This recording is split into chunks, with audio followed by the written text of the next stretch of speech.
بسم اللہ الرحمن الرحیم۔ السلام علیکم۔ آج میں آپ کو مسلمانوں کی حبشہ کی طرف ہجرت کا ایک واقعہ سناتی ہوں۔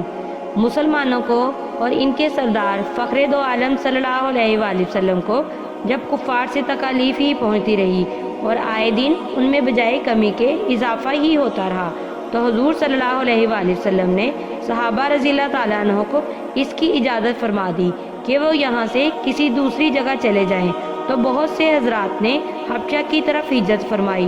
حبشہ کے بادشاہ اگرچہ نصرانی تھے اور اس وقت تک مسلمان نہ ہوئے تھے، مگر ان کے رحم دل اور منصف مزاج ہونے کی شہرت تھی۔ چنانچہ نبوت کے 5ویں برس رجب کے مہینے میں پہلی جماعت کے 11 یا 12 مرد اور 4 یا 5 عورتوں نے حبشہ کی طرف ہجرت کی۔ مکہ والوں نے ان کا پیچھا بھی کیا کہ یہ نہ جا سکے، مگر یہ لوگ ہاتھ نہ آئے۔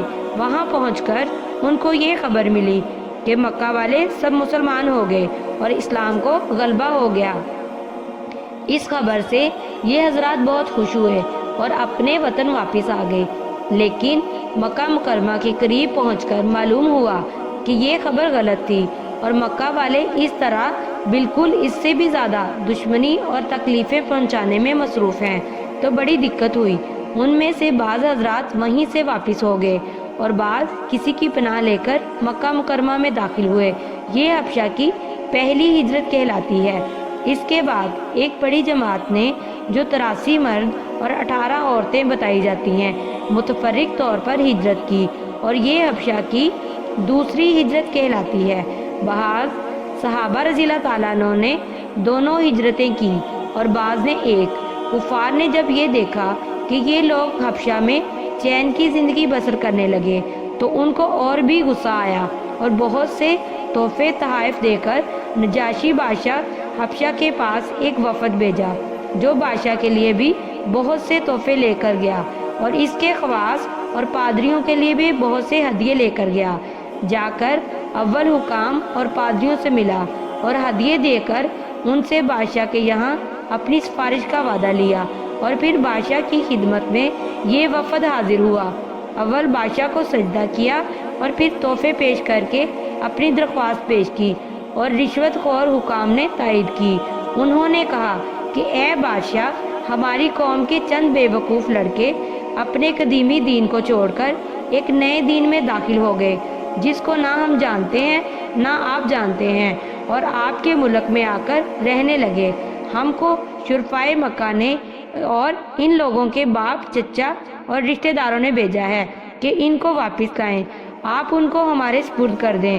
بادشاہ نے کہا کہ جن لوگوں نے میری پناہ پکڑی ہے، بعض تحقیق ان کو حوالہ نہیں کر سکتا، اول ان سے بلا کر تحقیق کر لوں، اگر یہ صحیح ہوا تو حوالے کر دوں گا۔ چنانچہ مسلمانوں کو بلایا گیا۔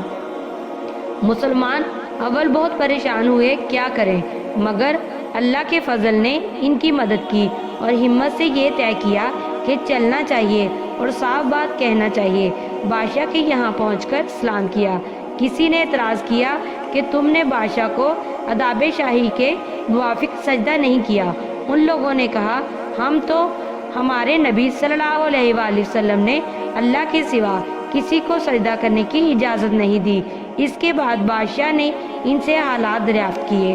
حضرت جعفر رضی اللہ تعالیٰ عنہ آگے بڑھے اور فرمایا کہ ہم لوگ جہالت میں پڑے ہوئے تھے، نہ اللہ کو جانتے تھے نہ اس کے رسولوں سے واقف تھے، پتھروں کو پوجتے تھے، مردار کھاتے تھے، برے کام کرتے تھے، رشتے ناتوں کو توڑتے تھے، ہم میں اس کا قوی ضعیف کو ہلاک کر دیتا تھا۔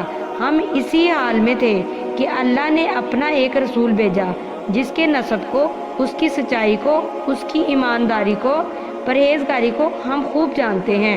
اس نے ہم کو ایک اللہ وحدہ لا شریک لہ کی عبادت کی طرف بلایا، پتھروں اور بتوں کے پوجنے سے منع فرمایا۔ اس نے ہم کو اچھے کام کرنے کا حکم دیا، برے کاموں سے منع کیا۔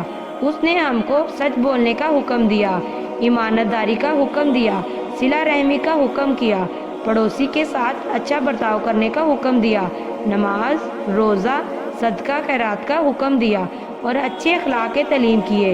زنا، بدکاری، جھوٹ بولنا، یتیم کا مال کھانا، کسی پر تہمت لگانا اور اس قسم کے برے اعمال سے منع فرمایا۔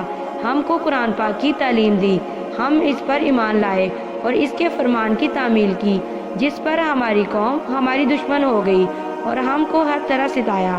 ہم لوگ مجبور ہو کر تمہاری پناہ میں اپنے نبی صلی اللہ علیہ وآلہ وسلم کے ارشاد سے آئے ہیں۔ بادشاہ نے کہا، جو قرآن تمہارے نبی صلی اللہ علیہ وآلہ وسلم لے کر آئے ہیں وہ کچھ مجھے بھی سناؤ۔ حضرت جعفر رضی اللہ تعالیٰ عنہ نے سورہ مریم کی اول کی آیتیں پڑھی، جس کو سن کر بادشاہ بھی رو دیا اور اس کے پادری بھی جو کثرت سے موجود تھے، سب کے سب اس قدر روئے کہ داڑھیاں تر ہو گئیں۔ اس کے بعد بادشاہ نے کہا کہ خدا کی قسم، یہ کلام جو کلام حضرت موسیٰ علیہ السلام لے کر آئے تھے ایک ہی نور سے نکلے ہیں، اور ان لوگوں سے صاف انکار کر دیا کہ میں ان کو تمہارے حوالے نہیں کر سکتا۔ وہ لوگ بڑے پریشان ہوئے کہ بڑی ذلت اٹھانا پڑی۔ آپس میں صلاح کر کے ایک شخص نے کہا کہ کل میں ایسی تدبیر کروں گا کہ بادشاہ ان کی جڑ ہی کاٹ دے۔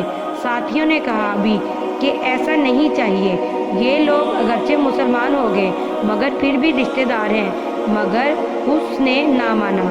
دوسرے دن بھی بادشاہ کے پاس گئے اور جا کر کہا کہ یہ لوگ حضرت عیسیٰ علیہ السلام کی شان میں گستاخی کرتے ہیں، ان کو اللہ کا بیٹا نہیں مانتے۔ بادشاہ نے پھر مسلمانوں کو بلایا۔ صحابہ رضی اللہ تعالیٰ عنہ فرماتے ہیں کہ دوسرے دن کے بلانے سے ہمیں اور بھی زیادہ پریشانی ہوئی۔ بہرحال گئے، بادشاہ نے پوچھا کہ تم حضرت عیسیٰ علیہ السلام کے بارے میں کیا کہتے ہو؟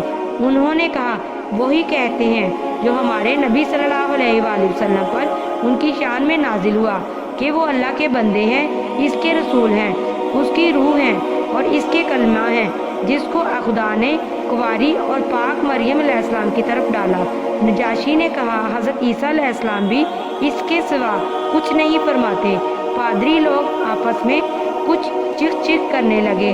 بادشاہ نے کہا کہ تم جو چاہے کہو۔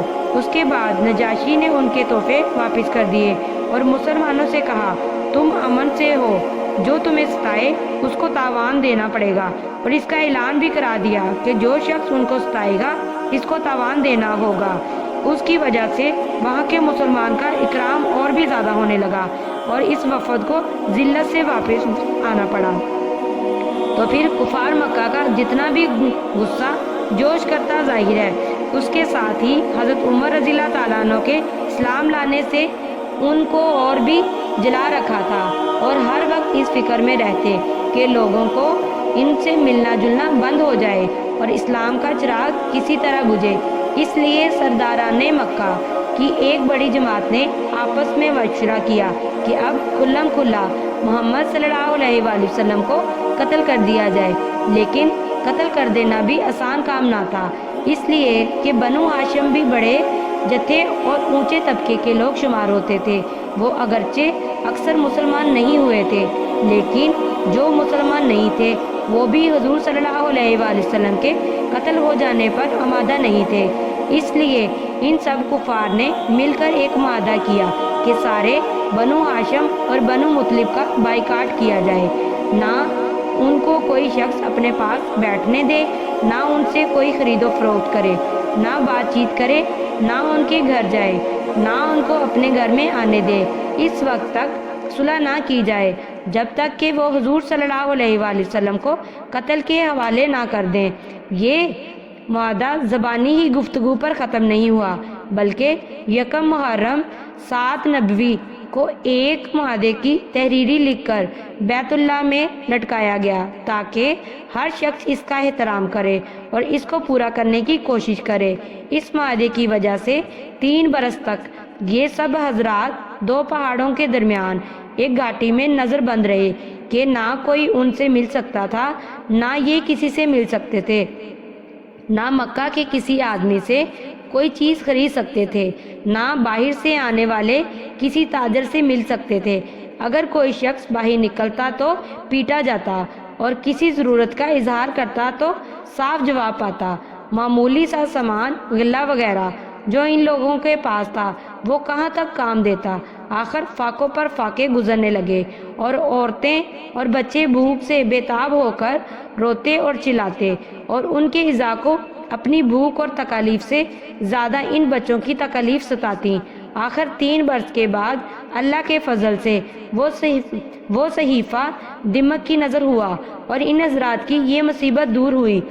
3 برس کا زمانہ ایسے سخت بائیکاٹ اور نظر بندی میں گزرا اور ایسی حالت میں ان حضرات پر کیا گیا مشقتیں گزری ہوں گی وہ ظاہر ہے، لیکن اس کے باوجود صحابہ کرام رضی اللہ تعالیٰ عنہ نہایت ثابت قدمی کے ساتھ اپنے دین پر جمے رہے، بلکہ اس کی اشاعت فرماتے رہے۔